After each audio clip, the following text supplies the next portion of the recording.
கிறிஸ்துவுக்குள் பிரியமானவர்களே, இந்த நாளுக்கான தினசரி தியான வசனம் மத்தேயு எழுதின சுவிசேஷம் 21வது அதிகாரம் 2வது வசனம். மத்தேயு 21:2, Matthew 21:2. உங்களுக்கு எதிரே இருக்கிற கிராமத்துக்கு போங்கள். போன உடனே அங்கே ஒரு கழுதையும் அதனோட ஒரு குட்டியையும் கட்டியிருக்க காண்பீர்கள். அவைகளை அவிழ்த்து என்னிடத்தில் கொண்டு வாருங்கள். இப்போ கர்த்தராகிய இயேசு கிறிஸ்து பெத்பேகேல போய் என்ன சொல்றாரு? தெளிவாக ஒரு விளக்கமாக சொல்கிறாரு. என்ன, ஒரு கழுதையும் அதனோட ஒரு குட்டியும் கட்டி இருக்க காண்பீர்கள். இப்போ ரெண்டும் கட்டி இருக்கோம்.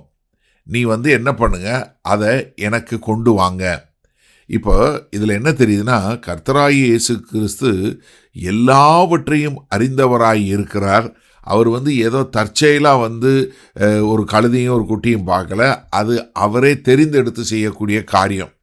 இது எதை காட்டுதுன்னா, கர்த்தராகிய இயேசு கிறிஸ்து எல்லாம் தெரிஞ்சவர் என்பது காட்டுவது மாத்திரமல்ல, சகரியா 9வது அதிகாரம் 9வது வசனத்தில், இதோ உன்னுடைய ராஜா கழுதையின் மேலும் கழுதை மரியின் மேலும் ஏறு வருகிறார் என்று சொல்லக்கூடிய ஒரு தீர்க்க தரிசன வார்த்தை. ஏன்னா ராஜா வெற்றி பெறு வரும்போது குதிரையில் வருவார். ஆனால் இங்கே ராஜா கழுதையின் மேலே ஒரு மனத்தாழ்மையாக வருவார். ஏன்னா சரண்டராக ஒரு ஒப்புக்கு சரணாகதி அடைகிற ராஜா தான் கழுதையில் வருவார். இங்கே கர்த்தராகிய இயேசு கிறிஸ்து சொல்லப்பட்ட தீர்க்க தரிசனத்தை ஒரு மனத்தாழ்மையோடு வரக்கூடிய ஒரு காரியம். ஏன்னா வெற்றி பவனி வருகிற ராஜா எப்படி வருவார்? ஒரு நல்ல போர்க்குதிரை மேலே ஏறி அவர் வரக்கூடியவராக இருப்பார்.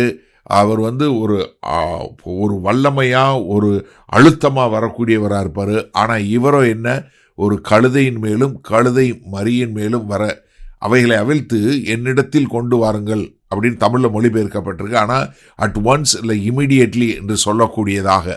ஏன்னா அவங்க போன உடனே எல்லாவற்றையும் கர்த்தர் ஏற்கனவே பார்த்துட்டாரு, அதை ஆயத்தப்படுத்திட்டாரு. நீங்கள் உடனே போய் அதை எடுத்துட்டு வாங்க. ஏன்னா அந்த சீஷர்கள் என்ன பண்ணணும், உடனே போய் அவங்க கூட்டு வரணும். ஏன்னா இங்கே என்னதான் தீர்க்க தரிசனம் இருந்தாலும் அதற்கு என்ன தேவை இருக்குது? ஒரு கீழ்ப்படிதல் அவசியமாக இருக்கக்கூடிய ஒரு காரியம். அது என்ன, அந்த கழுதையும் கழுதை மரியும் என்ன பண்ணுங்க, அவிழ்த்து என்கிட்ட கொண்டு வாங்க. அதை அவிழ்த்து, ஏன்னா அந்த மிருகத்தை என்ன பண்ணுங்க, அதிலிருந்து நீங்கள் விடுதலை பண்ணுங்க. அது தயாராக இருக்குது, அதை கூட்டு கொண்டு வாங்க. அது என்ன, ஒரு பரிசுத்தமான ஒரு காரியத்திற்கு, ஒரு பிரித்தெடுத்து வைக்கப்பட்ட ஒரு காரியத்திற்கு. என்ன, மகிமையின் தேவனாக, மகிமையின் ராஜாவாக, என தாவீதின் குமாரனுக்கு ஓசன்னா என்று சொல்லி எல்லாரும் ஆர்ப்பரிக்கக்கூடியதான ஒரு காரியத்தை அவங்க செய்ய போகிறாங்க. அதனால் நீங்கள் என்ன பண்ணுங்க, அதை கொண்டு வாருங்கள் என்று சொல்லக்கூடியதாக. இந்த வசனத்தில் என்ன பார்க்குறோன்னா, கர்த்தராகிய இயேசு கிறிஸ்து தீர்க்க தரிசனத்தை ரொம்ப நேர்த்தியாக அதிகாரத்தோடு நிறைவேற்றக்கூடிய காரியத்தை பார்க்கிறோம். அவருடைய ராஜபவனி அவர் தெரிந்தெடுத்து வருகிறதே ஒழிய இது ஒரு விபத்து அல்ல. அது மாத்திரமல்ல, மேசியாக இரட்சகராக வருகிறவர் அவர் எப்படி வருகிறார்? இராணுவ வல்லமையோடு வரவில்லை, ஒரு மனத்தாழ்மையோடு வருகிறார் என்பதை நம்ம பார்க்கிறோம்.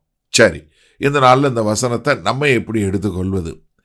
அதாவது கர்த்தராகிய இயேசு கிறிஸ்துவுக்கு நம்முடைய வாழ்க்கையிலே சரி, உங்களுடைய வாழ்க்கையிலே சரி, எல்லாருடைய வாழ்க்கையிலையும் சரி, என்ன நடக்கப் போகிறது என்பதை முன்கூட்டியே அறிந்து வைத்த தேவனாய் இருக்கிறார். ஏன்னா அவருக்கு எல்லாமே தெரியும். உங்களுக்கும் எனக்கும் நாளைக்கு என்ன நடக்க போகுதுன்னு தெரியாது. இந்த செய்தியை கேட்டுக்கொண்டு இருக்கிற நீங்கள் அடுத்த 10வது நிமிஷத்தில் என்ன நடக்க போகுது, இன்ற நாளில் என்ன நடக்க போகுதுங்க நமக்கு தெரியாது. ஆனால் இதையெல்லாம் அறிந்தும் தெரிந்தும் வைத்திருக்கிறது யாரு? நம்முடைய கர்த்தராகிய தேவன்.